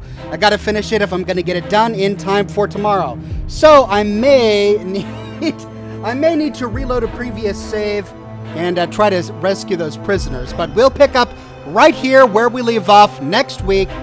So I'll see you then. Same Ox time, same Ox channel for episode 427 of Scotch and Smoke Rings. Thanks for watching, ladies and gentlemen. This is a fun game. I'm having a blast with the Metro series, but I got more Fallout content for you tomorrow. So stay tuned for that. All right, ladies and gents, I'm off to work. Thanks a bunch. See you next week.